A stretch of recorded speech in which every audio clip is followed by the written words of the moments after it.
What's up, everybody? What's up? This your boy Rocky, and I'm live, and I'm still, as you can see, I'm still trying to get stuff together, but I'm here live with you today on Off Script. Scotty has gave me an amazing opportunity to come live at you guys, and I'm here right now. And so, again, I wanted to get my call-in number up as soon as possible, but I wasn't able to. But I'm gonna get my call-in number here. I'm gonna put it on the screen shortly. So just bear with me for a minute, man, as I get started, man. First off, I want to thank Scotty for giving me this opportunity to come on live and talk sports with his audience, man. I appreciate Scotty. He trusts me with his audience. He has a huge audience. He has the largest audience in HBCU sports, and I definitely want to thank him for giving me this opportunity, man. It means so much to me. I've been a fan of his for about 2 years. I've been calling in to his show, and so I'm so thankful that he reached out to me and offered me an opportunity to talk sports with his audience. And I want to thank you guys for coming on right now. All right, I want to let you know my show is going to be a little different than Scotty. I'm a little different than Scotty, right? One, I'm not as petty as Scotty, right? Y'all know how petty Scotty is, and so I'm not as petty. That's the bright side. But I can also, so the other thing is I'm learning, I'm growing, and I may not be as entertaining as Scotty right off the bat, but if you guys give me time, warm up to me, I hope you enjoy my style as I continue to warm up and grow on you guys. There's so much I want to talk about with you guys today. So as the caption says, I want to talk to you guys about the NFC and AFC championship, the conference championship games. I also want to review my picks from last week. Those of you guys, you may want to look at the channel. I posted a recorded video on the channel Saturday that gave my picks. You may want to take a look at the picks. You may not. The other thing, you definitely what you want to do is you want to stick around and hear me talk about Dak Prescott and also hear my commentary on the Ed Reed saga, his struggle that he's having with Bethune Cookman University. I have a very interesting take on that, and I want you guys to stick around and listen to it. But with no further ado, man, again, I want to bring up, this is the Upon Further Review. Off Script presents Upon Further Review. We're going to talk about sports betting. I'm going to give you my commentary. Like I said, on this show, you may get anything from marital advice to investment advice. We're going to talk about everything at some point on here, and I want to be transparent with you guys, man, and let you know everything I know. I'm an entrepreneur. My wife and I, we own 3 businesses and run a small nonprofit. We own Prosperity Tax Service, Prosperity Travel Group. We also own a cigar lounge, and so that is Slow Burn Mobile Cigar Lounge. You can look us up at slowburnwaco.com. I got to get all of that out, man, as I continue this, man. Again, I want to thank you. I want to say I'm gonna put your comments on here. Like I say, I'm still trying to get oriented with everything, so please bear with me as I get oriented. I'm not gonna be as skillful as Scotty as working the board, getting the sounds. And also, I want to tell y'all not gonna hear this from me, right? Y'all not gonna hear this. What am I? See, there you go again. What I was gonna say, I don't have bombs and all that stuff. That's why I want you to know. I don't have bombs, I don't have gunshots. But since I am a businessman, I do have something for you. This is what I have for you. Y'all like that? When you say something accurate, something I agree with, make a good comment, I'm gonna hit you with that. I wasn't gonna do any sound effects at all because that's Scotty's thing, but I think in keeping with the off-script tradition, it's important that I come up with something and pay homage to Scotty and hit with something like, I like that, guys. All right. So let me go ahead and get into it, man. I've introduced myself. My name is Rocky. I live in Waco, Texas. I'm a former college athlete. I played some international football, and I am a veteran. So shout out to all the other veterans out there, because that's something I am passionate about, is connecting with other veterans. Scotty is also a veteran. So again, there's a certain kinship and brotherhood among veterans. So if you are a veteran out there, thank you for your service, man. All right, let's get started talking. Let's recap from last week. All right, last week I picked Kansas City +9 over the Jaguars. The game was a lot closer than I anticipated, and I think that had a lot to do with Patrick Mahomes being injured. His injury affected how the Chiefs played overall, and at the end of the day, it affected the outcome of the game. And so my pick lost because they did not cover. Kansas City did not cover the 9.5, and so that bet was lost. However, as you can see, the Bengals, they won outright and covered comfortably against the Bills. They covered comfortably against the Bills.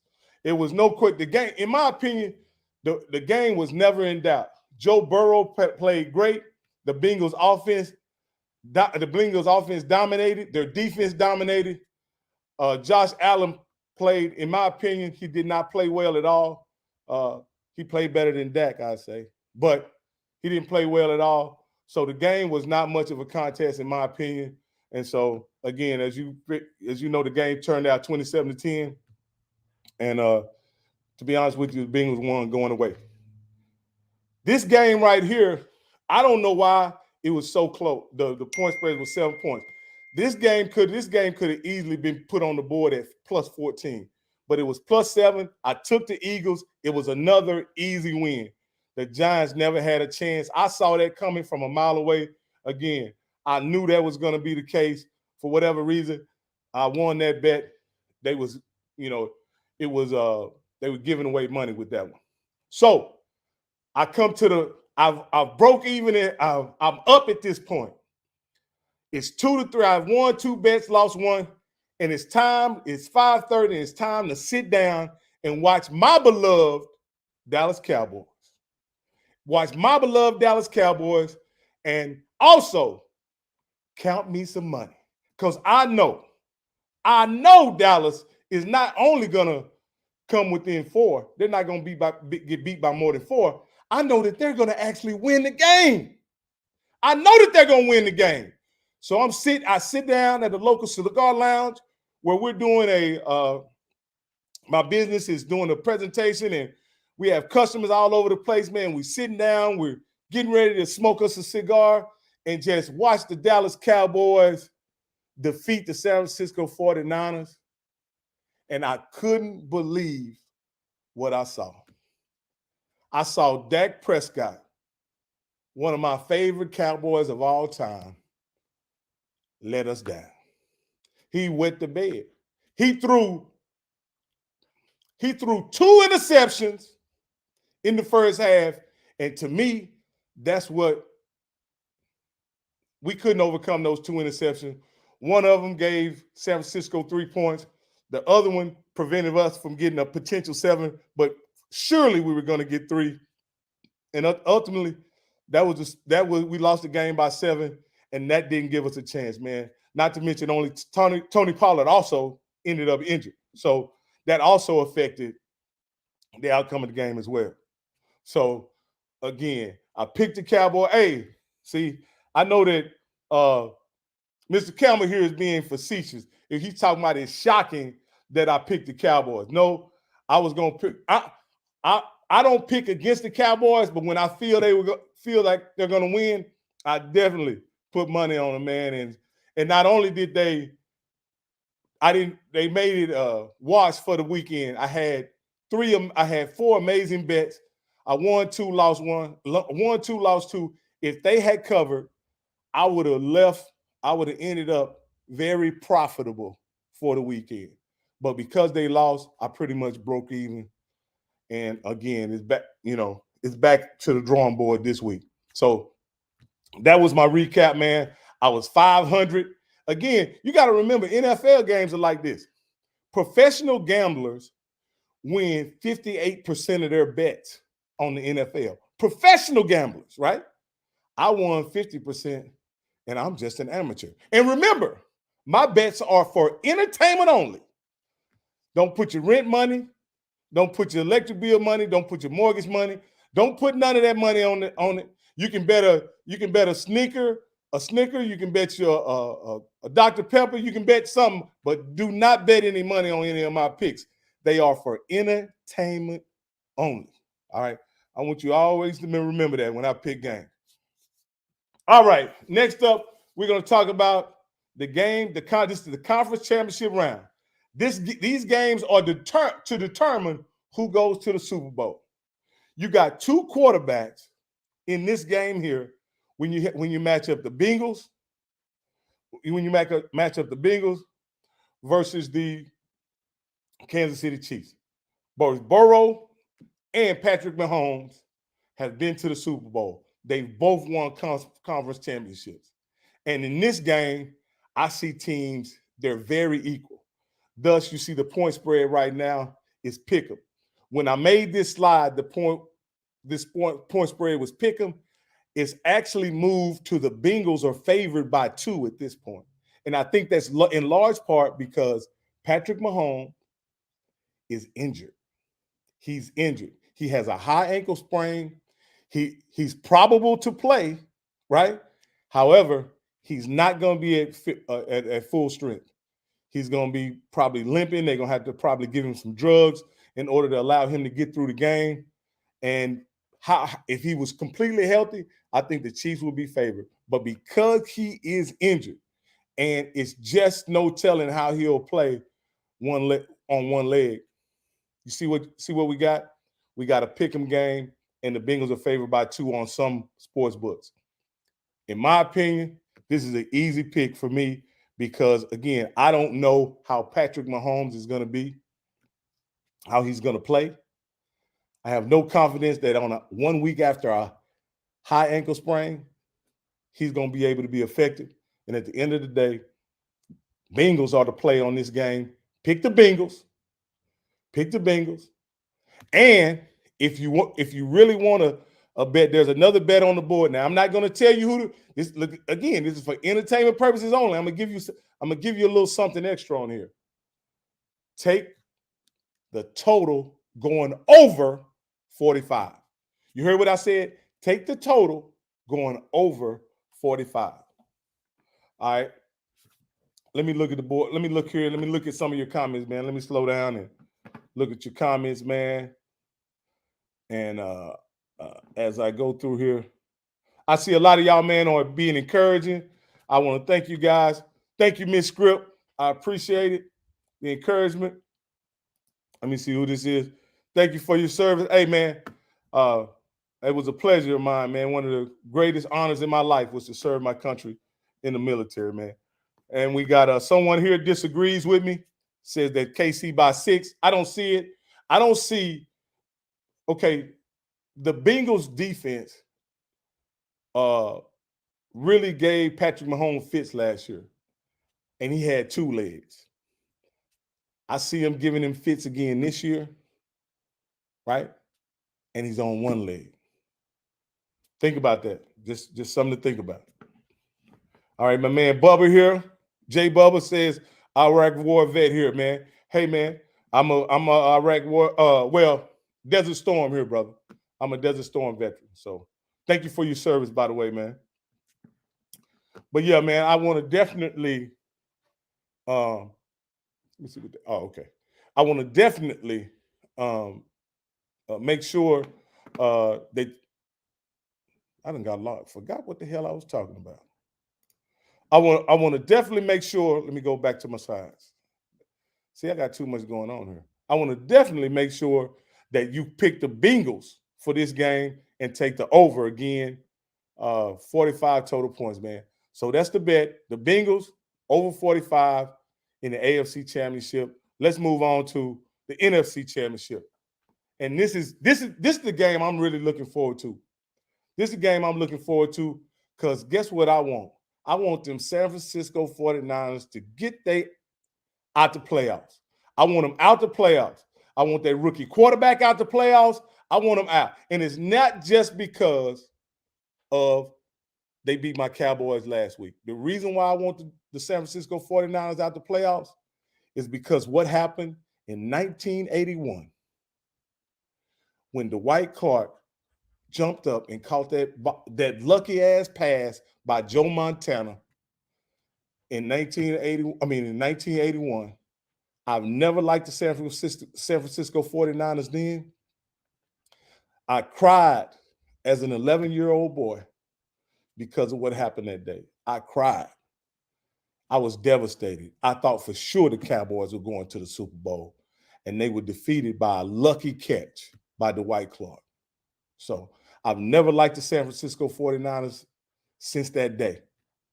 And again, and it's crazy because 2 years before that, when I was in fourth grade, I was O.J. Simpson in a school play. Right? And let's not get into that. I'll tell you one day why I played O.J. Simpson in a school play. One day, some of you guys may not realize, but O.J. was a good guy at one point. O.J. was a real good guy. But let me digress. Anyway, what I'm saying is I have hated the San Francisco 49ers ever since that time. And so I want them to lose every time they line up and play football. And especially when they play the Cowboys. We weren't able to get it done last week. So hopefully Jalen Hurts and the Eagles can get it done. And so with that being the case, I don't let me tell you guys this too. My next pick, I'm going with history on this one. I'm going with history.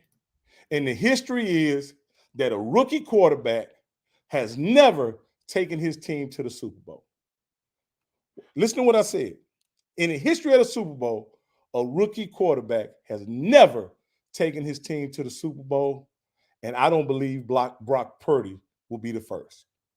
And so that's why I'm taking the Eagles -2.5 to defeat the San Francisco 49ers. And let me explain why I say -2.5. In order for my bet to cash, the Eagles have to win by 3 points. What? Because you can't score half points in football. So the only way I win is if the Eagles win by 3 points or more, and I believe they'll do it this weekend. I believe that the Eagles defense will expose Brock Purdy even more so than the Cowboys defense did, and I think there's nothing they can do with Jalen Hurts and the Eagles running game. The Eagles will be able to run the football. Jalen Hurts will be highly effective. A.J. Brown and also Smith on the outside will get big plays. Again, I see it being competitive early, but ultimately I see the Eagles pulling away, and I see Eagles win by more than 3. So I just want to let you guys know that. That's my picks for the weekend. All right, this is what I want to give you guys my perspective on the Dallas Cowboys, where we are, man. Do we have first off, let me see this.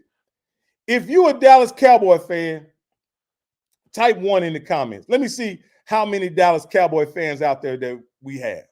I want to see how many Dallas Cowboy fans we have on this stream. Let me see. How many do we have? Type 1 if you're a Dallas Cowboy fan. Hey, Blue. This is for entertainment purposes only. Again, entertainment purposes only. Bet candy bars, soft drinks, dinners with your friends. Don't bet money. It's because it's for entertainment purposes only, brother. All right, we got one. I can't believe in this stream we got one Cowboy fan, right? Well, I've been a Dallas Cowboy fan since 1977, man. And I won't go through all the great moments I've had as a Dallas Cowboy fan, but just know that as a Dallas Cowboy fan, in my lifetime, the Cowboys have won 5 Super Bowls. I know many of you were not born the last time the Cowboys won a Super Bowl. I know it's behind. How old are my kids? My youngest, my twins. My twins are 27 years old. The Cowboys have not won a Super Bowl in 27 years. And I know that. I absolutely know that. But we've won 5 Super Bowls from 1970 to 1996. We won 5 Super Bowls, and it was truly a pleasure being a Cowboy fan. Right, the last 27 years, we've had a lot of downs and a few ups. And I just, at where we are now as a Cowboy franchise, I think we fought hard. We fought so hard this year to be a good team, man. We had everything that it took to win the Super Bowl. We had what I believe we had everything it took to win the Super Bowl. We had a above average quarterback. We had a great running game. We had a dominating defense. We were really good on special teams, and I thought for sure we would either play for the NFC Championship or go to the Super Bowl. And I'm really disappointed that we did not get an opportunity to play to go to the Super Bowl. And the number one reason why we did not get a chance to play in the Super Bowl, in my opinion, is Dak Prescott. As I said before, I'm a Dak fan. I believe in Dak. I believe Dak can do it. I believe he can take us to the promised land. But he cannot do it by himself. And Dak is the kind of player that he needs help. He needs lots of help. Let me see, not lots of help. He needs some help. I'll even admit this. At this point, I have to admit this. Dak is not going to be the reason we win the Super Bowl. If we are to go to the Super Bowl, it won't be because of Dak, right? It'll be because Dak had a great supporting cast and was a member on a great team. When he first came in and took over for Tony Romo, I had hopes that he would be the kind of player that could lead or possibly carry a team to the Super Bowl. That's what I thought. I thought that's what I was looking at when he was a rookie and won 13 games in 2016. I thought he was the kind of player that will eventually develop into the kind of guy that could lead a team to the Super Bowl, and we would win the Super Bowl because we had Dak Prescott. This game 2 days ago solidified something that I was afraid to admit for many years of watching Dak play football, is that Dak is an above average quarterback. He is an above average quarterback, but you cannot put it on his shoulders and expect us to win big games. He has to have other players play along with him. Matter of fact, he has to have put it like this. He has to have guys like CeeDee Lamb play great. He has to have guys like Tony Pollard play great. He has to have his tight end play great. You understand what I'm saying? And he needs another wide receiver out there also. He needs another option other than CeeDee Lamb. Because for whatever reason, CeeDee Lamb was the only wide receiver that seemed to be able to get open. And again, Dak is a above average quarterback. I'm not gonna say he is a terrible quarterback. What does Shady McCoy say? Dak is ass. He's not ass. He's absolutely not ass. Right? He's above average quarterback, but he's the kind of quarterback that needs help. The Cowboys cannot get on his back and expect to be led to the Super Bowl. It's not going to happen that way for him. It's not going to happen. He's not that kind of quarterback.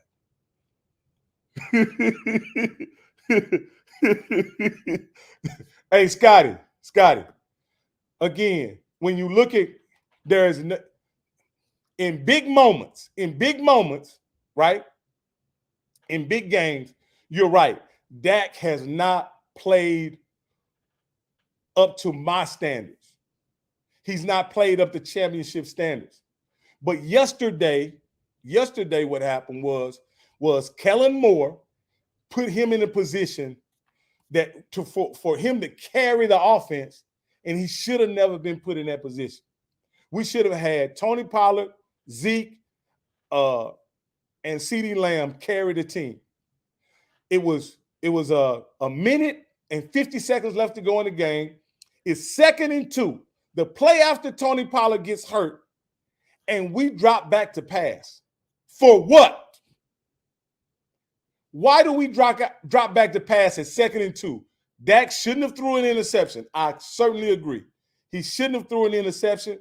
He certainly shouldn't have threw an interception when there were 2 wide open receivers on that play. However, in my opinion, he never should have been given the opportunity to throw the football. He should have never had the opportunity to throw the football. You should have stuck it in Zeke's belly and got what you got. And been 3rd and short, make a decision at that point, keep the clock running.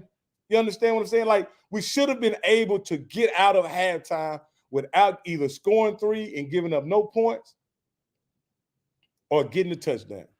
And we were put in a position to where Dak made a decision, gave the ball away. They went down and scored 3. Let me see what else we got. It says Dak he was open all game long, and he never threw the ball in his direction. He threw it to T.Y., but you clearly saw, and Gerald, I will admit, Gerald, he was looking at CeeDee Lamb the whole game. He was looking at CeeDee Lamb the whole game. He was staring. He would do that quick look off and come right back to CeeDee Lamb. And I think after a while, the 49ers defense realized that. So they start playing games with it. He actually threw another interception at the end of the game that the guy didn't catch. So again, the situation, and here's another situation with Dak, man, is that because Dak is getting paid so much money, right? He's a target for criticism. But the reason why he's getting paid so much money is not because of the caliber of quarterback he is. Listen to what I'm saying. The reason why he's getting paid so much money is not because of the caliber of quarterback he is. It's because Jerry Jones did not sign him when he should have signed him. He tried to stretch it out, and you ended up in a situation where you had to pay a quarterback $40 million a year. That is not his fault that he's getting paid $40 million. It is Jerry Jones' fault. If he had assigned him 2 years earlier, you would have been able to get him for $25 million over 5 years. He would be in the 4th year of that contract, and we would have options as a team for quarterback. It is absolutely Jerry's fault. Dak should not be making $40 million, but it is not his fault that he's getting paid $40 million. It absolutely is not his fault. The reason why he's in this position is because Jerry Jones played chicken with Dak, and Dak won. And when we should have paid, matter of fact, I remember when Kirk Cousins got $26 or $27 million a year, man. That's the same money Dak should have got. Dak should have got that same money that Kirk Cousins got. And if he gets that money, just think what kind of situation our team is in. We $15 million under the salary cap, under what we're paying now. We could go out and get another wide receiver. We can go out and get another linebacker. What we really probably need is another corner. You know what I'm saying? If Dak was signed at $25 million a year. But again, that's not the situation.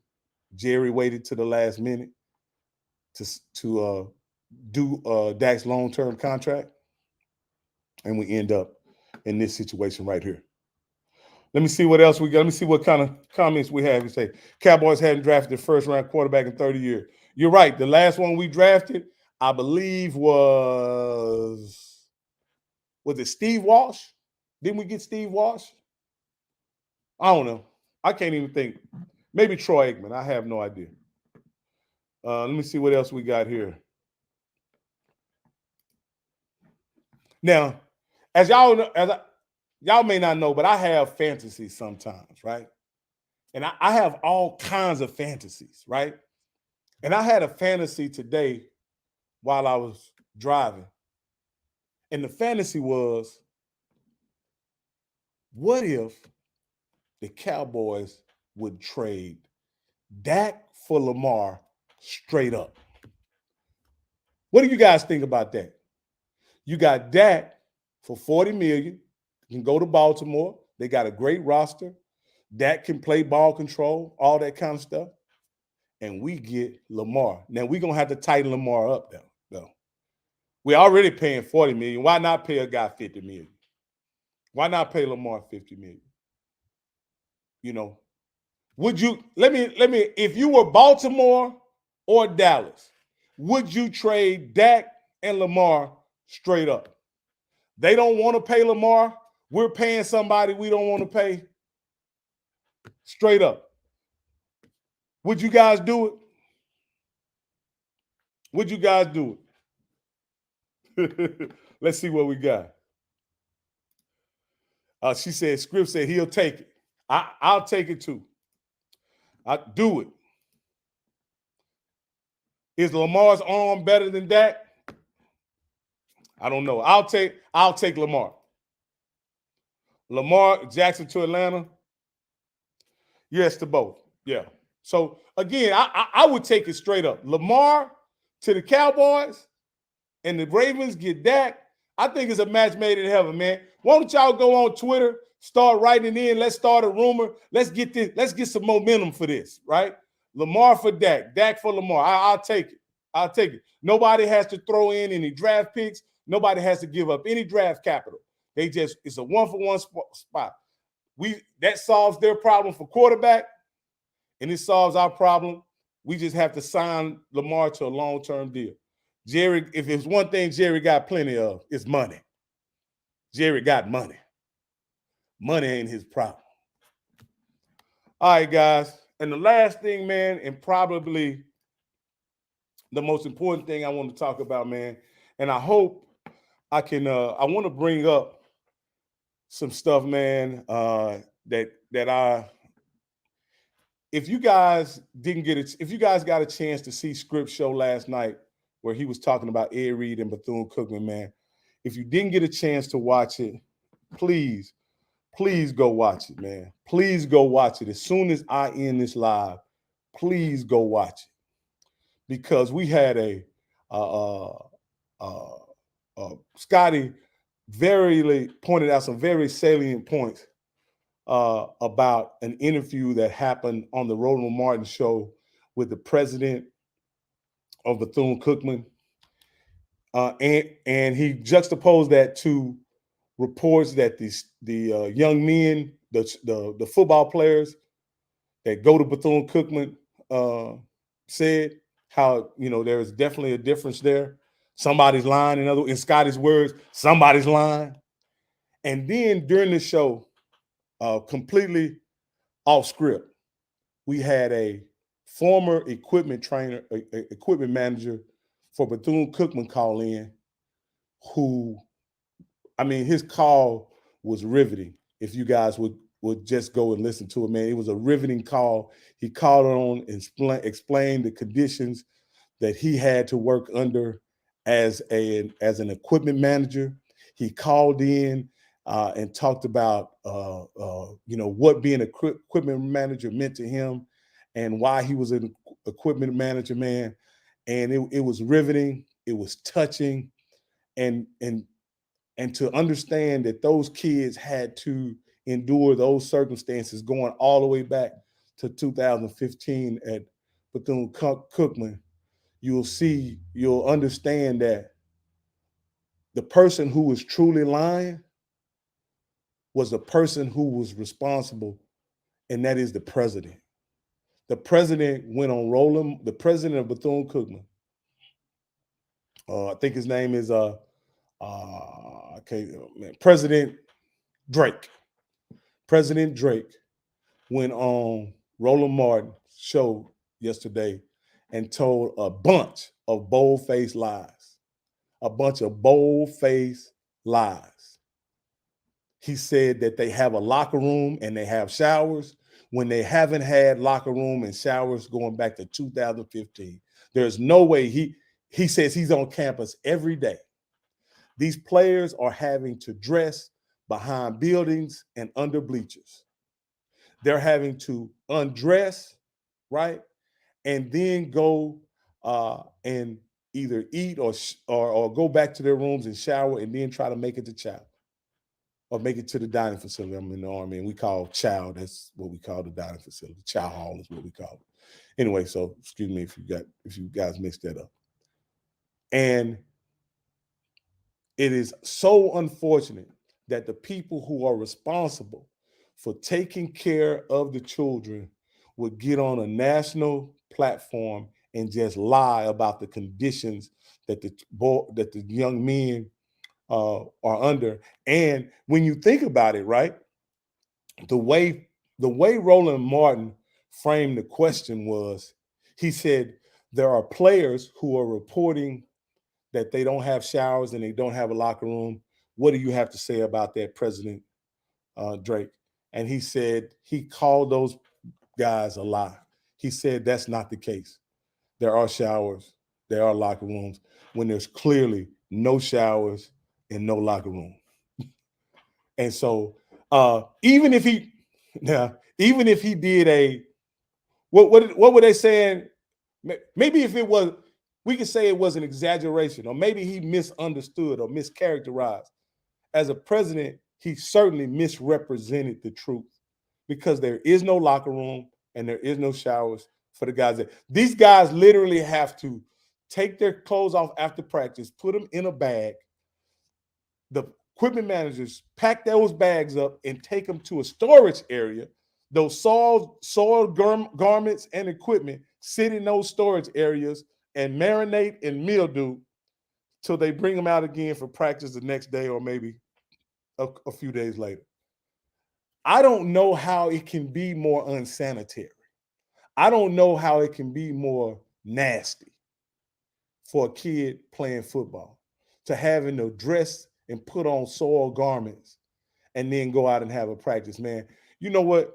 I have so much respect for the players of Bethune Cookman that you guys have no idea how much respect I have for those guys now. That's why sometimes we look at the results on the field. We look at wins and losses. We look at stats. We look at, you know what I'm saying? When you look at a kid, I forget the kid's name that played quarterback, and he was criticized at the way he played quarterback, right? And these are the conditions that he had to develop and grow under. Did he truly have an opportunity to develop and grow when his basic needs were not being met? Did he truly have an opportunity to develop and grow? Those are the things you have to talk about in these situations, man. Because we looking at scores, we're making assumptions that these players are getting well coached. We're making assumptions that they have enough to eat. We're making assumptions that they have the proper equipment. And then we're criticizing and critiquing these guys and saying they sorry, they suck, they shouldn't be in uniform, they don't deserve to be a Wildcat, all these crazy things that you see adults say about kids. And you have kids out here being what I would consider neglected by the system and the program that they are volunteering, that they are playing for. And their basic necessities aren't being met. It's crazy. And my original take on this was, it was a situation where Bethune Cookman and Ed Reed were just not compatible. Ed Reed was too straight up and blunt. Bethune Cookman didn't tell him completely everything he would have to deal with. And when it came together, his bluntness and everything that was wrong offended the sensibilities of Bethune Cookman, and they decided to let Ed Reed go. We know now it's bigger than Ed Reed. Like the situation that's going on at Bethune Cookman is so much bigger than Ed Reed that, like, yeah, I have a new understanding. Like Ed Reed on the interview for Roland Martin, he looked like he was a bit disturbed when he was talking to Roland Martin. And each time he would bring up the kids and the children and everything, and I'm looking at him, and even Scotty said, man, he's looking a little unstable. He looking like he shouldn't lead a team. He's looking like he shouldn't maybe be in charge. And when you think about what he was able to uncover,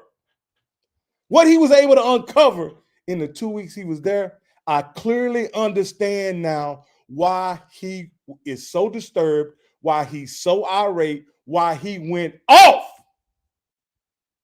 Because last night I was so angry. I was so angry that a historically black university would allow that kind of treatment for our children, our black children, our black young men. They aren't children, they're adults. That a historically black university would do that to our children.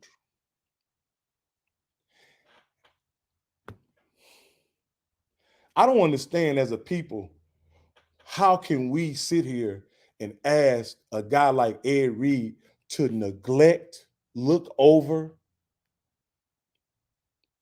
that kind of egregious neglect? How is he supposed to? Let me get my call line up, man, because I really want you guys to call in, man. I really want you guys to have an opportunity to hear your voice. I've been going for 40 minutes, man. So bear with me, man, as I get my phone line open, man. Because I'm at a loss for words when I really sit back and think about these are black kids. This is a black institution of higher learning, and these young men are being treated like they're animals, in my opinion. They're being treated like they're animals. They're being forced to put on, they're being asked to wear soiled garments to prepare for a football game. They're asked to get dressed and undressed outside in the elements.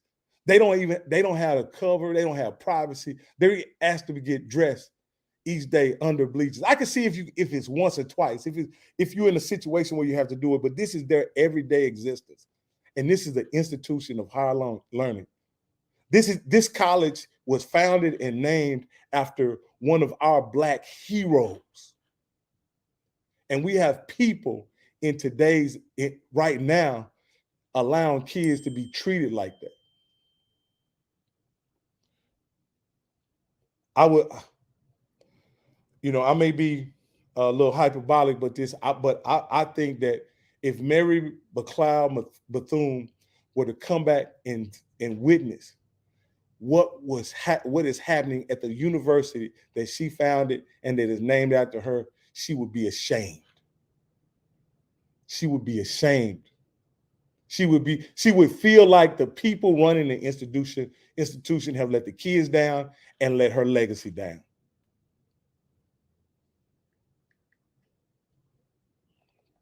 Let me see this. Y'all gotta understand, man. I'm still trying to get this stuff together, man.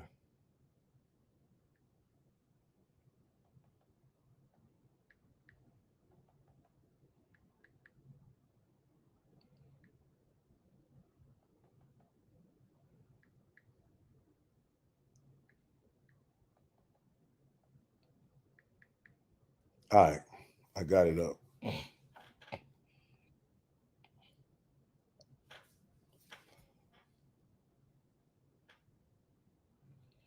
Let me get it.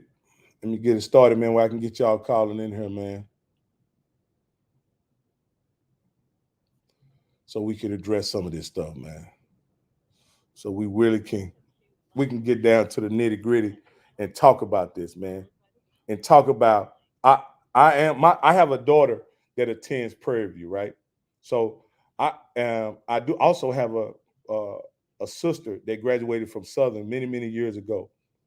I wouldn't say that I'm necessarily part of the HBCU family, but I definitely have people that I love that are part of the HBCU family. My most valuable resource, I sent my daughter to a matter of fact, she's a sophomore. She's not a freshman. She's a sophomore, and she's been on the dean's list 3 years in a row. Just so you know that. So okay, All right, let me give you guys my number. Let me give you guys my number.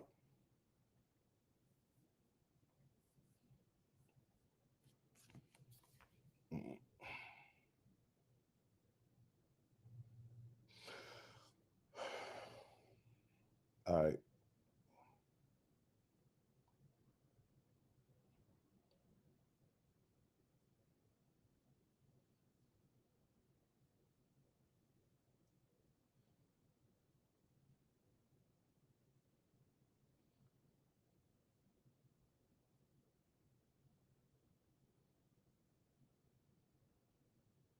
All right.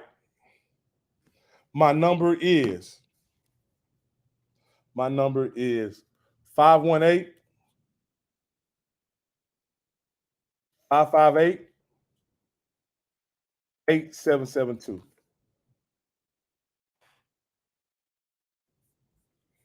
I'm gonna put that. That is the number. If you want to call in, if you have anything you'd like to say, you want to talk about this issue further. But this is so disappointing to me, guys, that we would, as a community, as a community, that we would do our young people in this fashion. That we would have an institution of higher learning that would have our children, have our young people in this situation where they're being neglected. They're not being cared for. They're not being provided for. They're being treated inhumane, in my opinion. They're treated less than animals, in my opinion. All right, the call line is open. The call line is open. If you guys again,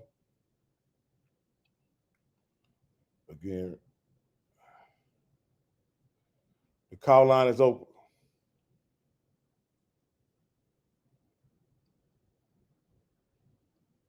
All right. If you guys have anything you want to say, you want to jump in here, you want to jump on and jump in here and call in. You have any comments you want to make, man? Certainly want to hear back from you. I certainly want to hear from you. You also can give me feedback on anything I said today, anything I said about the Cowboys, anything I said about off script, anything I said about your team, whether if you happen to be playing in the AFC or NFC championship, man, please give me a call and let me know what you think. If there's any critique you'd like to make of my show today, any critique you'd like to make of my show today, I'm definitely willing to take your criticism. Again, I'm not petty. I'm not petty, but I ain't no punk either now. I'm not petty, but I ain't no punk. So just so you know, I can take critiques and insults, but I ain't no punk. So let's just so you know. All right.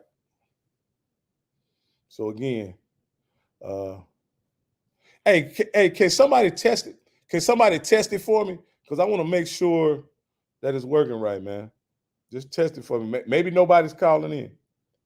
Maybe that's the situation. But I certainly want to make sure that if somebody wants to call in, they can call in.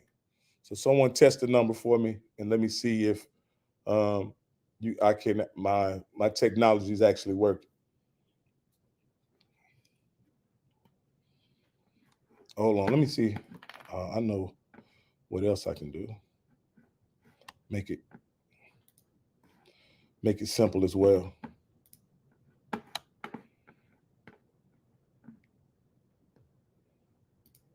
Oh man, I gave y'all the wrong number. That's the wrong number. My bad. My bad. I gave y'all the wrong number. Man, I apologize. I sincerely apologize. I gave y'all the wrong number. My bad. My bad. I knew something was wrong, man. So, again, if you guys want to call in, man, if you want to call in to the show, if you want to call in and if you have a comment, you have a critique, you want to let me know what's going on, man, please feel free to give me a call and let me know what you think, man. I would love to hear your feedback. I would love to hear you guys call in. Uh, uh, Hey, Rock, what I'm gonna do is I don't think the call line's working because I tried to call into it. So what I'm gonna do is I'm gonna pull mine up. Oh, they got it in. I got it in now. They call it in now. You in?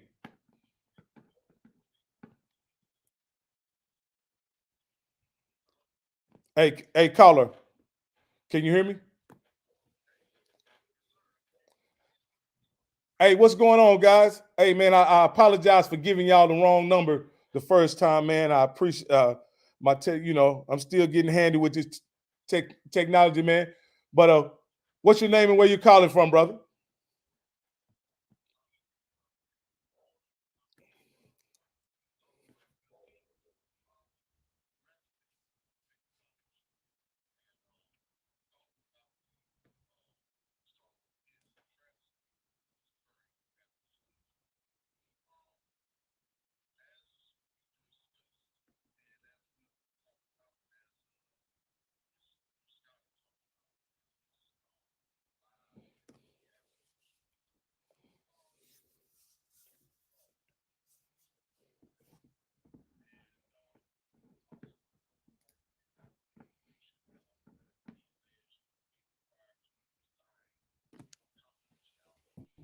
Hey, Rock, it's not coming through the YouTube. They can't hear him.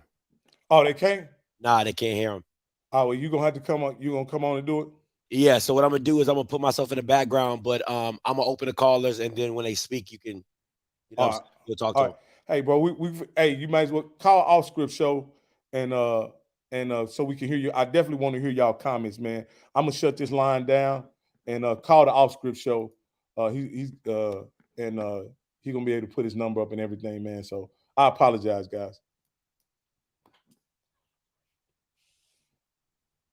You are the only participant in the conference.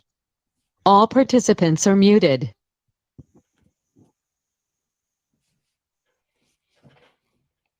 All right, man. Hey, guys, I want to apologize, man. I thought I had my technology together, and I didn't. So next time, I'll make sure I definitely do a test before I go live, man. I want to thank you guys for your patience as I figure this out. Thank you, Scotty, for jumping on, man, and kind of saving the day, man. You're a hero. All right, here we Bro. go. Hey, caller, you live with Rocky. Hey, Rocky, this is Doc Holiday, man. I'm out here in Dallas, bro. Hey, first of all, bro, you're doing a good job as far as doing, you know what I'm saying, being live on YouTube and everything. So, thank you, man. Appreciate it. You know, it's still a lot of work. I know how you feel, but it's still a lot of work. But the situation with Bethune Cookman, man, it's a sad situation, bro. It's a sad situation. And just listening to just all the interviews, especially on Roland Martin yesterday.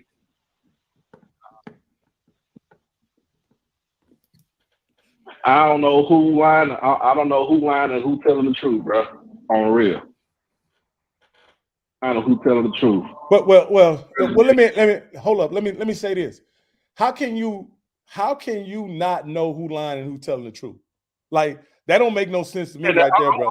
I wasn't saying like that. I'm just saying in a general. I'm just saying in kind of like in a general sense. But I know the president was lying, bro. I watched that. I watched that interview about at least 3 times. I knew he was lying. Like the way he was speaking, like you close your eyes every time. It's like you're thinking about lying. That's how we do our own teaching. well, the thing that got me, let me just say this right quick. The thing that got me, I didn't like none of his body language, but the part that really troubled me is when Roland suggested that he be accountable to the students because they're our customers. How he pushed back against that, let me know that he's totally against any level of accountability, and he doesn't want to answer to not the alumni, the students, or anybody. And that in and of itself is a problem, in my opinion. I'll tell you just like this on the real. He's the president. He's not nothing but a mouthpiece for the board of trustees. He's the mouthpiece for the chairman of the board, which is Bevan Perry. Whatever Perry says, he got to go along with it. I don't care what anybody say that he's the president. He's the final say. No, if you're the interim president, you have no type of voice. There's no type of leadership coming up today. You're just a mouth. You're just a puppet.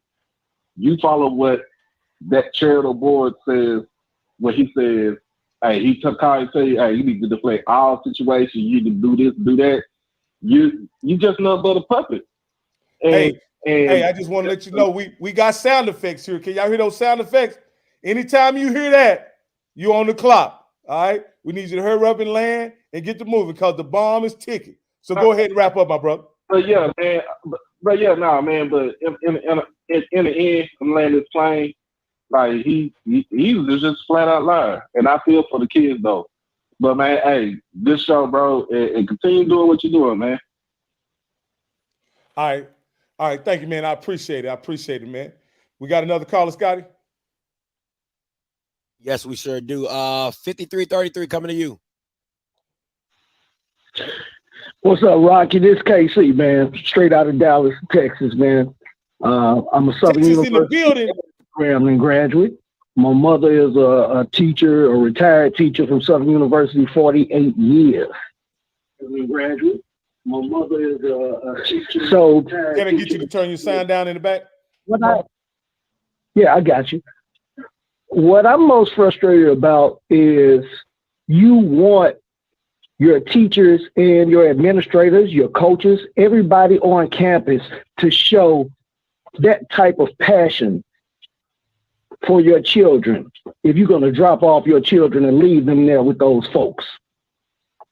And it's incredible to me the number of people outside of BCU that are looking from the outside inside, looking at what's going on, that are severely upset with this gentleman. Now, my biggest thing is when you look at it, if this started in 2015, you had 8 years.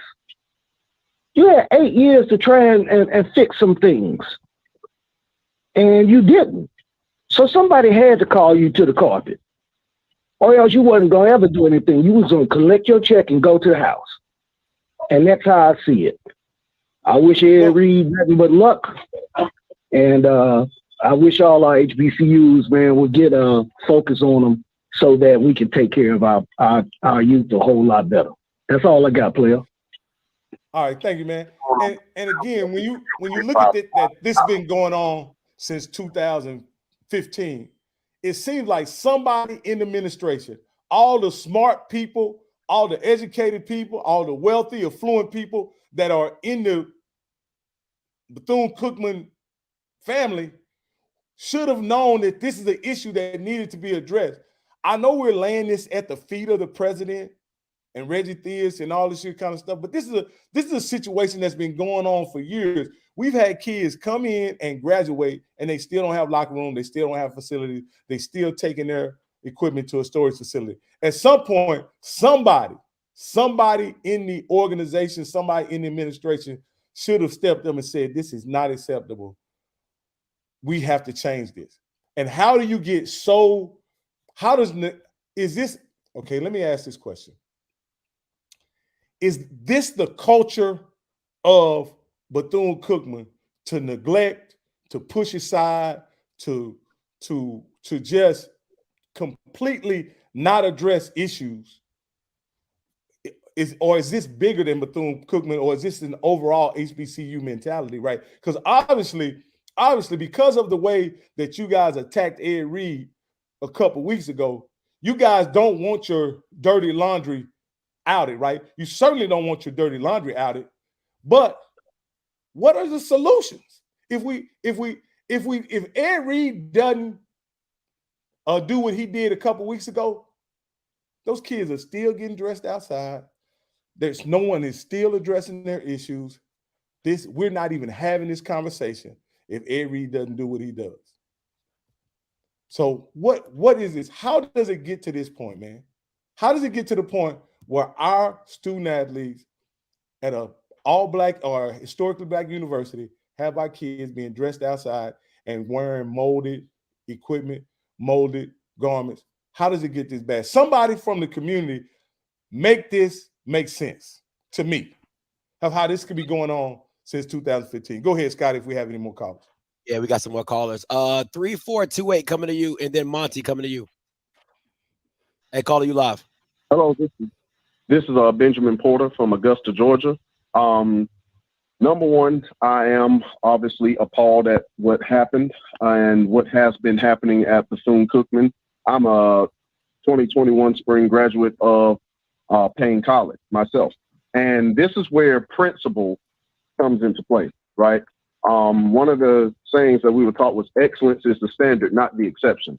And one of the things that Scotty has been pointing out is where persons are consistently trying to cut corners. This is not simply a Bethune-Cookman issue, but this is a HBCU and, dare I say, us as a people issue. You have to demand excellence in everything that you do. I'm a financial member of Phi Beta Sigma Fraternity Incorporated. And sometimes I got to check my own frat brothers talking about, don't talk to me about partying all the time if you ain't trying to do no community service. I don't want to hear it. And the same thing for us. We can't say, well, we HBCUs can give you this, this, and this, but then we're trying to shortchange the student body. You're not holding people accountable. Folks who are not qualified are being hired. There are no checks and balances. Money is disappearing, and then no one wants to talk about it. And then when you point out people's flaws and say, you need to fix this, we get mad and fire people or file lawsuits against them. This is completely unacceptable, and it just goes to a point where it comes about principle. Do I care more about the well-being of these students, or am I more concerned about my job? You can't expect people to sacrifice. People need to understand sacrifice means you will have to potentially lose something. So yes, I might have to lose my job. Yes, they may not call me back. Yes, I might not have access to the certain connections that I would if I would just go along to get along. But there needs to be a certain standard of excellence. And I agree with you. Mary Bethune would be absolutely highly upset. And let me step in here and ask you something right quick, right? See, so I've heard this several times, and I need to understand this. For doing the right thing, for trying to address an issue that needs to be addressed, who is going to take your job? Who is actually going to fire you? Like, who's going? Where does that become a problem? Like, I don't understand. Does the institution not want to be a top flight institution? Does the board not want to have a top flight school? Like, who's going to fire you for being innovative, addressing issues, bringing the school up to standard? Who is going to fire you, and where is the problem with that? Where is the pushback against doing what's in the school's best interest? Like that, because I heard people call in and make that you have to put your job on the line in order to do the right thing. And I'm like, who's going to take your job for doing the right thing? Can you flush that out a little bit for me and give me the understanding? Yes, sir. All right. So, for instance, if you are trying to, let's say that there are irregularities in the financial business office, all right? And so you decide to press the issue saying, okay, these numbers aren't adding up. We need to have things fleshed out. And instead, people tell you, no, you need to mind your business and don't worry about it. And you press the issue saying, no, the books are not lining up right, and money is going missing, and we had donors provide X amount of dollars, and then your contract does not get picked back up. That's what I'm referring to, things like that, where you press the issue and say, we need accountability. We need transparency. We need people to do things in a very professional manner. When you look at, for instance, the mold, that can cause streptococcus pneumonia. My father is a family practitioner. All right. That's a very deadly form of pneumonia that can kill people. This is a lawsuit waiting to happen. And the fact that now they have the mold, not only in the pictures, but also the news media now has that. This is only going to get worse as time goes on. And it just comes down to the people who will want to fire you are the ones who are self-serving. You know, pride comes before the haughty spirit before the fall. So many people want to be in control, and they don't want to be challenged. They do not want to be held accountable, and they're power hungry. We see this in churches. We see this in businesses. We see this everywhere. Well. Let me just address this, and I'll let you go after this. If you have somebody within the system who doesn't want to issue address, that's by if there is irregularities in, for instance, if there are irregularities in the business office, and you go to the person who's responsible, the dean of business or whatever you call it, and he says it's none of your business, you go away. Well, that by definition, that means that he is facilitating corruption. So are you saying that there are people within these institutions who either facilitate corruption or they are corrupt? Indubitably, absolutely. That is a fact. Many a times what persons will do is they will get themselves in positions where they're on many different committees. So they will be the go in between for 5 to 12 different committees. So they are the person that handles a multitude of things. So if you fire them, they don't have an understudy for many different things. So they try to make themselves indispensable while being able to skim money off and line their pockets. This is something that I've been able to see up close and personal, where people say my scholarship money disappeared. I was promised scholarships and they're not here. And now I don't know what to do because this is the only way for me to go to college.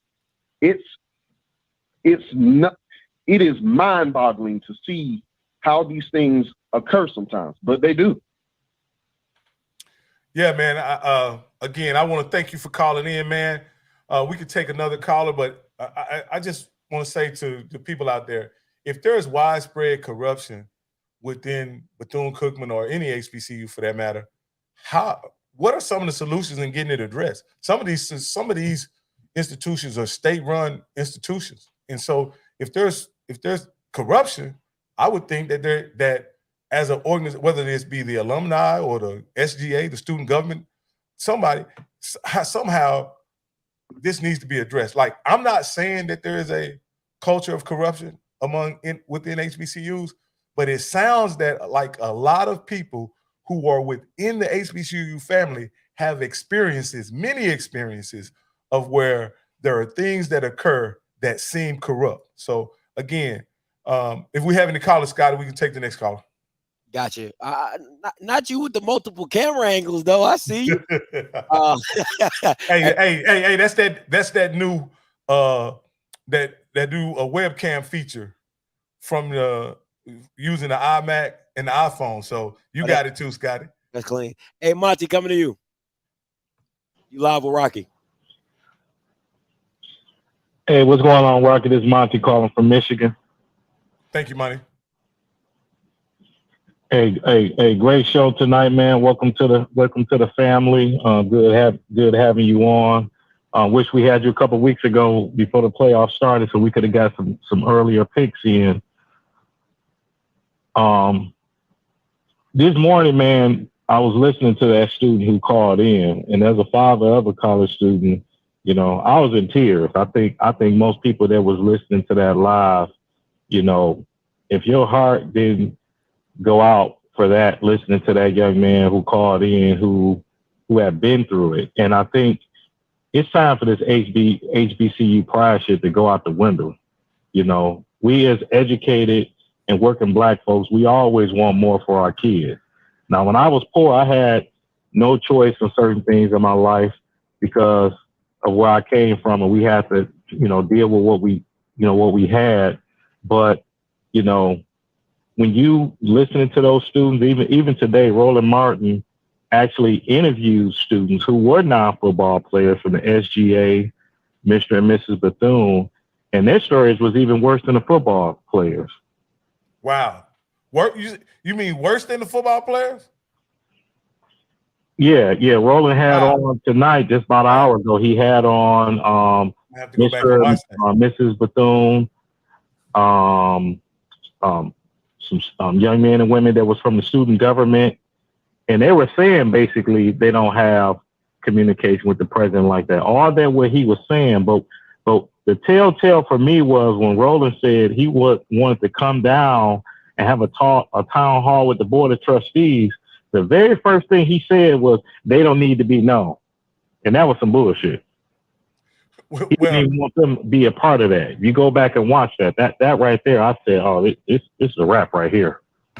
Well, the weird thing about that is when you have a problem where you are lacking resources, right? Don't you want as many hands on deck as possible to address the concern? Like that's the thing that I didn't understand. It was as if it was his kingdom, and he only wanted solutions that came from him. Like he didn't want any solutions that comes from the students or the faculty or now it seems like he didn't want the board involved. But do you think he didn't want the board involved because of that could expose, some of the corruption, for the lack of a better word, that exists among the board, or he doesn't want the board involved because he's the president and he makes the call? Well, the purpose of you having a board, I mean, I run an organization here in Michigan, and the purpose of having a board is governance and as well as to keep the president or chair of an organization in check. And hopefully, with all this heat that Bethune has been getting, those board of trustees should be calling an emergency meeting this week to even just address him in his lack of transparency and what he's doing and not doing. But the thing about it is, it seems from listening to the alumni or the former alumni that the school replaced so they can have more control over the alumni board, it seems that it's just a lot of collusion going on in the background, and this just stinks all the way up to the top. It seemed like you may need to get rid of every damn body, and when he was talking about, he got a call from Disney, I'm with Roland. Well, how much money is Disney giving you? And if y'all in that poor shape, I just left Disney and gave Disney a lot of money for my Christmas holiday. They could definitely be giving you all a lot more money. But when you're not doing things right, you're not going to be getting money like that, especially from folks, multi-million-dollar companies. They just not giving you money just to F it up. Well, I can say this. I'm sure Disney don't want any association with this. You know what I mean? Like, at the end of the day, Disney don't want their name even mentioned with something like this, because at the end of the day, they are a multi-billion-dollar corporation. And if they are one of the supporters of Bethune-Cookman, they should expect more out of Bethune-Cookman. You know what I mean? They wouldn't want kids dressing outside. They wouldn't want them not having a dressing room. Matter of fact, I believe if Disney had the proper level of involvement and in this situation, they can remedy it. Like, there are people in corporate America, as you can see with the situation with Coach Prime, that some of the situations can be remedied by partnerships with corporations. Again, my point is saying that is that this guy ain't trying to fix nothing. This president dude, he's just trying to be in charge and protect the university at the expense of the children. And I would also like to hear from the faculty. I wish, what I would really wish? I wish that we could pay Scotty and Key to go down to Bethune-Cookman this week and interview, just do some investigative reporting. Not necessarily put people on camera necessarily, but go down there, do some interviews with students, faculty, supporters, so we can get a full grasp, so he can get a full grasp of what's going on and come back and report to the people that care, so that his audience and the HBCU family can come up with remedies and solutions to help these kids. Bump Bethune-Cookman.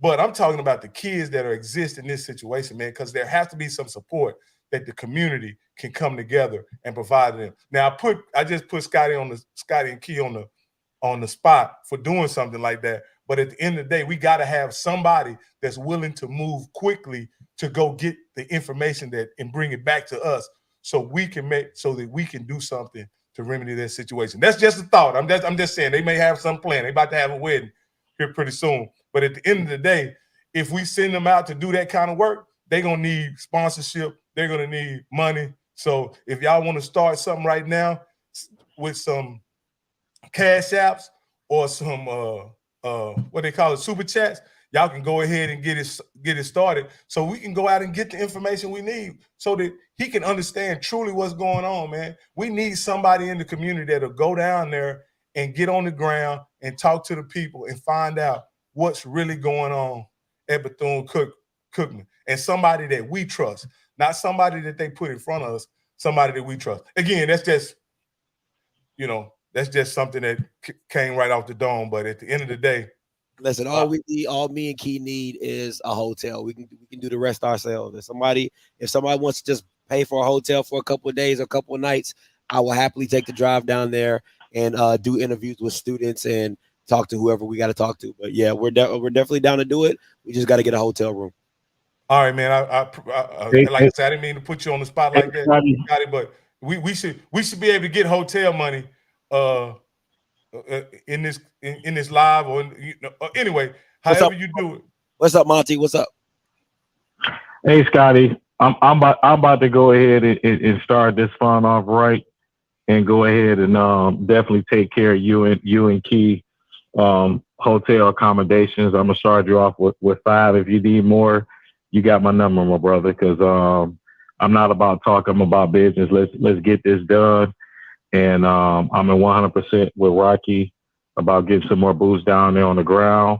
So I'm gonna go ahead and hit your cash up right now before this broadcast is over. Let me go ahead and appreciate you, go on my little secret stash. Put your cash app up there, Scotty, somewhere if you could, man, and so that we could get it going, man. Hopefully, we have enough people that's willing to donate and get you guys down there on the ground, man, and get a full grasp of what the situation is, man. Because nobody else is obviously ABC, NBC, CNN. None of those people are interested in getting this covered the way it should be covered.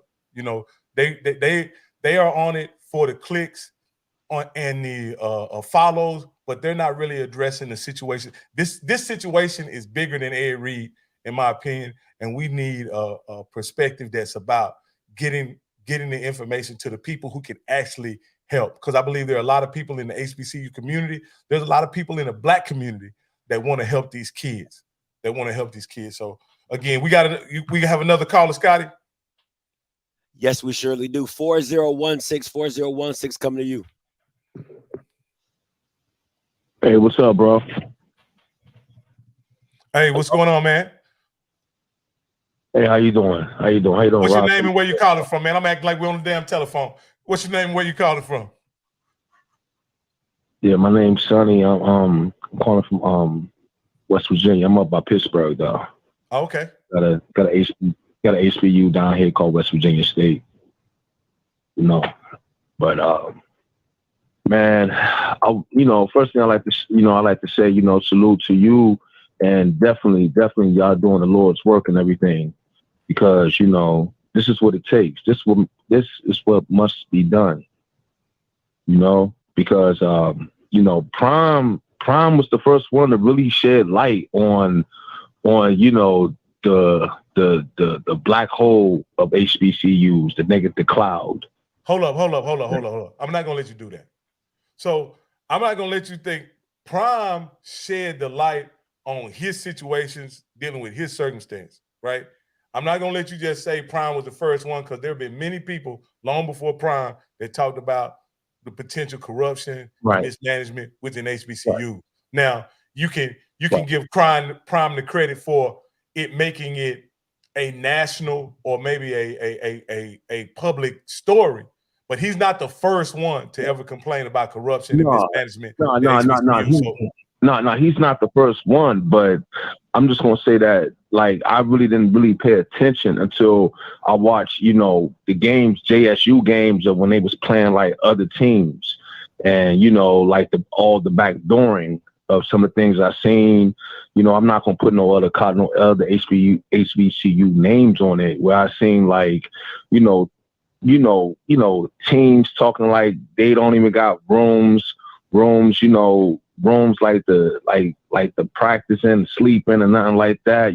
Stuff. A lot of dirty laundry. But I've realized that. But at the end of the day, I'm gonna say this, yo. This every situation, like we need to protect that man at all costs. So first of all, that man has so much to bring to the table, and Black excellence. Us as a collective, as Black Americans, we need to start appreciating Black excellence. And that's like one of the things that really hurts me the most, because here this man is a Hall of Famer. This man had Shaquille O'Neal ready to donate. Hey, bro, whenever you hear that, can you hear that ticking? That means you on the clock, man. Can you wrap up and land? Because we got another caller, bro. Go ahead. Yeah, but I'm saying though, that's just what I'm saying. Like, we need to appreciate that man and them kids down there that's protesting and everything behind Coach Reed. You know what I'm saying? Like for real, it's real out there. These ain't, these cries as well, because I'm want to send my daughter to an HBCU. And this is what I got to look forward to, sending my daughter to a HBCU college. Hey man, send it to Prairie View, man. There are many HBCUs out there, man, all over the country. And so you don't have to send her to Bethune Cookman. And I'm sure this is not the situation for every HBCUs. If you care about your daughter and you need to go out and do a college tour with her and find the college that's the best fit for you. Don't let this be a stain on every HBCU. Please don't do that, man. I know, because that's a misrepresentation of what's the truth. My daughter is at Prairie View. She has nice accommodations. She had nice accommodations as a freshman. She had nice accommodations as a sophomore, and everything they've taken care of my daughter very well, and I don't have any complaints. So again, that's not the case with every HBCU, but this situation with Bethune Cookman, we must address it as a community. Obviously, Bethune Cookman either don't have the resources, don't have the will, or they don't have the desire to address this situation. But as a community, certainly we can come together and at least do right by the kids, man. That's what my concern is. It's not about the institution. Absolutely. It's doing right by the kids. Hey, man, thank you for calling, man. I appreciate you calling. We got one more caller. Caller, you're live on the air. Let me get him real quick. 0786, you're live with Rocky. Hello, yes, my name is Jonathan. I'm from Dallas, Texas. My grandmother and my grandfather both went to Prairie View College at the time before it became Prairie View A&M. My aunt also attended, and so did my cousin. I went elsewhere due to me having a scholarship somewhere else. Based on what's been talked about, not only through Roland Martin, through some other channels I've been seeing, one of the biggest things that I believe that is happening is a malfeasance when it comes to fiduciary control. It looks like some money is there, some money may be allocated. Hold on. You use one of them big old college words, right? So you gotta talk simple to me, right? I ain't got much more than the GED. So what do you mean by when you talk about fiduciary control? What is that? That sounds like something nasty, man. What are you talking about? This is a family show. What are you talking about? No, sir. Fiduciary control goes into when money is allocated to a particular organization or a company, and they have the right to allocate their money out to disperse to whatever entities is supposed to be given. Many times that happens with music companies when it comes to publishing. The publishing company gives that money to the actual record label, and their record label takes what they're owed, and then they give that money on to the artist. In this sense, when it comes to state funding, when it comes to donors, when it comes to alumni donors, when it comes to tuition that is begotten by the university as they go through the BATE process, they take whatever the cost that it costs them to run the university, and then they allocate that to other entities inside the university. May it be the science department, the math department, or the athletic department. One of the biggest things that is shown through some of the complaints is that the money is not making it to the resources that it needs to get to. Not only dormitory lifestyle, but also it's not making it to the actual facilities of where they're holding athletic events. In a sense of they don't have a locker room. We just saw the president on Roland Martin pretty much just tell a lie or was completely misinformed. So we see a huge breakdown where you would call the lack of institutional control. Not only that, the lack of reaching the actual people who represent your school. Bethune Cookman only has an enrollment of 3,000 students. They graduate 30%. If you want those students to give back, they're going to give back pertaining on their experience that they had. And when they go back to homecoming and they see their cousins, their children, their nephews there, they're going to also give back and be more influenced to give back on hearing what their experience is. No one's going to give you their money when they hear things are not happening correctly. And the old people used to say, scratch a lie, find a thief. There's some lies being scratched. And we're starting to find some questions of thievery. I haven't seen the paperwork, but the fact of the matter is, no one's seen paperwork. The alumni can't see anything. The board of trustees are not showing anything. The students, the student government president just went on and said he hasn't talked to the gentleman in 6 months. They disbanded every form of leadership that has tried to challenge. And what I'm saying is this: as a concerned Black man who have influence over children, over some people in my youth area, and my cousins and my nephews, I'm incumbent to reassure them that everywhere is not like this. That you can go to another HBCU and don't have to deal with those problems. But I can say my experience and what I have seen through few of the HBCUs that I have experienced through my brothers or even through friends of my cousins, it has not always been on the level. I choose not to mention those universities because I don't want to discourage anyone's name or anyone's brand. But my heart is in it because the fact of the matter is that you have children. You got 17, 18, 19-year-old kids. This is supposed to be the best time of their lives living in filth. Let's okay. So hold up for a second. I don't want to. This situation is tough enough the way it is. We don't need to exaggerate. When you start talking about people living in filth, that's not the report that I've got. I don't know that they're living in filth. So I don't want you to come. I don't want it to be said on the Roland Martin show or somewhere else, or that upon further review on the Off Script channel, they said that Bethune Cookman had kids living in filth. Let's not exaggerate. There's no reason to exaggerate. It is bad all by itself, right? So let's just be accurate when we talk about this situation, because it's unsafe, it's unsanitary, it's all those things, right? It's egregious. It's treating student athletes like animals, right? It's all those things. But when you say living in filth, right, I think you're putting a stamp on them that is not necessarily accurate, bro, based on the accounts that I've heard. Yes, sir. Unless you've heard something different. And I would say this to that account. We can say, okay, filth may be going too far, but any time where you are standing in a building where there is mold and consistent mold, by his own admission, he said that there may be mold in those buildings, but right now there's nobody standing on that floor. That's not the way mold works. If you have mold in a building, it's air vent that carries those bacteria throughout the whole building. That there are other health concerns that can be so. So yes, filth may be too strong, but we do know by his own admission that there is mold in the buildings. So by no means do I want to over-exacerbate the situation. Like you said, it's bad enough within itself.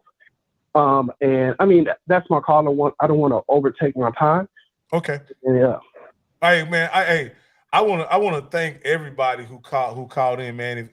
If we have no more callers, I definitely would like the bishop to call in and do benediction if possible. Get us out of here. that would be the highlight of my evening if we could get the bishop to call in and do benediction, you know. But again, man, what I really want to say is this: it's important that as a community that we do not that we address issues like this. And I'm talking about the Black community right here when I'm talking, not necessarily HBCU community. I'm talking about the Black community because I believe that the Black community and the HBCU community are one and the same. I know a lot of you HBCU people don't feel that way. Y'all feel that the HBCU community is separate from the Black community. Those are things that I've heard on this channel. These are things that people have said to my face, that the HBCU community and the Black community are different. And so, again, I'm not saying that they aren't, but in my opinion, when I see Black children, whether they're at the HBCU or PWI or down the street from my house, I see Black children, regardless of where they are and where they're educated. I see Black children. So I feel that we're all one community. And I think in this situation, we must band together, lock arms, and make sure that we do as a community what we need to do to address these situations, like at Bethune Cookman or anywhere else there may be similar situations. The solutions for fixing this problem is within our community as Black people. We don't need white people to come in and fix this problem. You see by the news coverage, Ed Reed firing got all the coverage. Ed Reed being fired, Ed Reed got all the coverage. But the condition of these children aren't getting any coverage. You don't see that anywhere. Because that doesn't make headlines. Black and brown kids being neglected and mistreated do not make headlines for whatever reason. But we as a community must come together and address these issues head forward. And when we got people like President Drake that is neglecting our children, he must hear from us. We must make our voices known that, hey, it's not acceptable. It's not acceptable to do our young men and our young women this way. They are people. They deserve to be heard, and their concerns should be addressed, especially as it relates to their safety and their health. And this is definitely a situation that is addressing their safety and their health. Now, I want to say this before we wrap up as well, man. We got the cash out for Key and Off Script, Key and Scotty to go down and to Bethune Cookman. Man, we got to get them the necessary funds possible so they can go down and do the news coverage that nobody else is doing, man. That no one else is doing. We need to have somebody on the ground talking about these issues in real time. I know Roland Martin wants to go in a couple months. That's fine. That's cool. You can have a town hall, do all that. But in real time, in the midst of protests, in the midst of what's going on, we need someone on the ground giving us accounts of what's really happening to our children at Bethune Cookman, man. And so that's why it's important that I'm going to donate as soon as I get off this live, man. I'm going to make a donation. And we all have to support these kind of causes, man. We all have to support a media outlet like Off Script, making that trek to Daytona and find out what's really going on. All these second and third hand accounts is not cutting it. We need somebody that's going to be on the ground and give it to us straight. I trust Scotty. I know you guys trust Scotty. He is going to get to the bottom of this and find out what the problem is. He's a fearless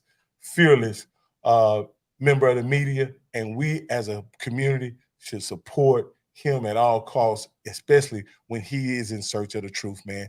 This being your boy Rocky, with my first episode of Upon Further Review, man. Hey, Rocky, go ahead. Hold up. Mr. Campbell's on the line for you. Oh, the Bishop called in. Thank you. Hey, Bishop, are you there? I am here. What do you think about the show, Bishop? Can you hear me? Yes, sir. Okay. I am very proud of you and Script. This was an amazing show. You're going to do amazing. You made your daughter proud. That's soon to be a HBCU alumnus, and we needed this dialogue. But here's a couple of things I want to say about Bethune Cookman, because I've told people this. I know Bethune Cookman because my daughter went down there. And Bethune Cookman is a good school with good people, not the administration, but good people, because they care about their students. Her education has taken her around the world twice. Her education has her back down to Bethune Cookman, where she's writing a $20 million grant to help Bethune Cookman. So I know there is light there. So the cup is not half empty, it's half full. But what we got to do is take the cup away from the wrong people. The wrong people are holding the cup, and they're wasting what is getting out there. So with that being said, I had to go and think about what we need at Bethune Cookman. And I got to go to that prophet, that old prophet, Clarksdale, Mississippi, named Sam Cooke. I know many of y'all know, and y'all parents know, but he had a song that said, and this verse is for all y'all, change is going to come. I was born by the river in a little tent. Oh, and just like the river, I've been running ever since. It's been a long, long time coming, but I know change is going to come. Oh, yes, it will. Oh, yes, it Hard will. living, especially down there at Bethune Cookman with no AC and all that mold. It's been a long time coming. It's been hard living, but I'm not afraid to die. I just don't want to die no more. But I don't know what's up there beyond the sky. It's been a long time coming. But I know change is going to come. And hopefully the damn president get rid of his ass. Oh, yes, it will. When I go to the movie and I go downtown and somebody keep telling me, don't hang around. It's been a long time coming, but I know a change is going to come. Then I go to my brother and I say, my brother, help me. So this is what Bethune is asking y'all to help them. But he whines, knocking me down. Back up on my knees. There have been times I thought I couldn't last for long, but now I think I'm able to carry on. So y'all know, it's been a long time coming, but I know that change is going to come. Oh, yes, it will. Hey, Bishop, I want to thank you for calling in, man. It's been a pleasure. This is the highlight of my broadcasting career, man. So far, having the Bishop call in and do benediction, man. And you are welcome each and every Tuesday at 8 o'clock Eastern, 7 o'clock Central to call in to upon further review on our script. I'm always going to ride with my brothers, man. I'm proud of y'all, man. I'm proud of you. I'm always going to ride with you. Thank you, man. Thank you very much, man. Hey, like I said earlier to everybody who called in, everybody who jumped on live, man, I need your feedback. I need you to tell me how I did, man, because I want to get better each and every day. I'm not petty like Scotty. So if you have a strong critique for me, I'm not petty. I won't snap back at you, but I ain't no punk either now. So I want you to know that. So again, be honest, but I can take the truth, but let's not be insulting. Don't talk about my beard being a little jagged and all. I don't care nothing about that. Let's stick it to the broadcast and all that. Don't talk about my decor in the background or how my stuff. I don't want to hear nothing about that. I want to hear about how I did on the broadcast, because it is my desire to get better each and every broadcast, man. Scotty has given me this opportunity, and I want to take it very serious, man, to come better each and every time I get on here, man. It's been a pleasure. Hey, Rod, Go ahead. Before you go, it's Miss Script. I wanted to tell you publicly that for your debut show, you did wonderful. Thank you. I've been watching you since you started, and you had some clippable moments that I am going to put him to work so he can clip some of this. I applaud you. The boldness is not easy being on the stream and holding it down. Trust me, I get it. Okay. I get it. That's why kicking it with Key is a little delayed. So listen, I applaud you. And I saw the numbers grow from 50 to we're at 174. If for nothing else, guys, definitely give these likes up for Rocky. You just being the voice, and saying the things that need to be said and not backing down. I applaud you. I salute you. I thank you so much for believing and partnering with Offscript. We are rocking with you. I think that we have a stellar show in the making. So I'm sure Scotty gonna give you his little coaching critiques. But I'll say this about Kicking with Key, and this is what I say about it: get in front of the camera and be yourself. Like, if you just do what you just did the last 2-3 minutes, you're gonna be absolutely amazing, and you're gonna blow me and Scotty our numbers out the water, because your personality is absolutely infectious and it's absolutely encouraging. And well, I'm not telling you anything that you don't know, but at the end of the day, just get in front of the camera and be who you are. You'll do just fine. The technology and all that kind of stuff, it'll take care of itself. It'll take care of itself. It will. So thank you, and thank y'all to everybody that has donated. I don't know all the names. Monty, sorry, Monty. Thank you for starting and kicking us off. We will be in Daytona. We will be there. And we'll report the truth. So that's all I wanted to say. I'm gonna let you have your show back. All right. Hey, Scotty, before I get out of here, man, I want to give you opportunity to say something, because at the end of the day, man, you trusted me with your audience, man, and it means a lot to me that you did that, and you came on here and really saved the day by bringing up your phone line. So, man, this can't be the inaugural show without you coming in on and saying something, my brother. No, man, I listen, bro. I appreciate you and what you're doing.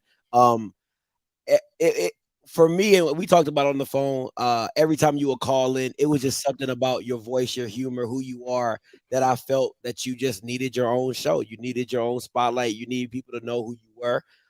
And I people are seeing it in full effect, and they're seeing what I've seen in when I talk to you. So, man, I loved it. I enjoyed it. I'm over here laughing in the background. And listen, I love being in the background. I ain't gonna hold you. It's so much fun being in the background. But I'll take the blame for the call lines, because I should have tested it out and should have been like, hey, let's test it out. That was on me, so I'll take that hit. That's no biggie. But I like he said, bigger and better, man, is gonna be great. And yeah, I got some critiques, but we'll talk offline. And we rocking with you, man. We rocking with you, and I love it, man. I love it. Keep doing what you're doing. All right, man. Well, that's it, man. You heard it from Scotty, man. This has been our inaugural show. I want to thank everybody who tuned in for the first show of Upon Further Review with Rocky, man. Stay tuned, man. It's going to get bigger. It's going to get better. Much love, and I'm out.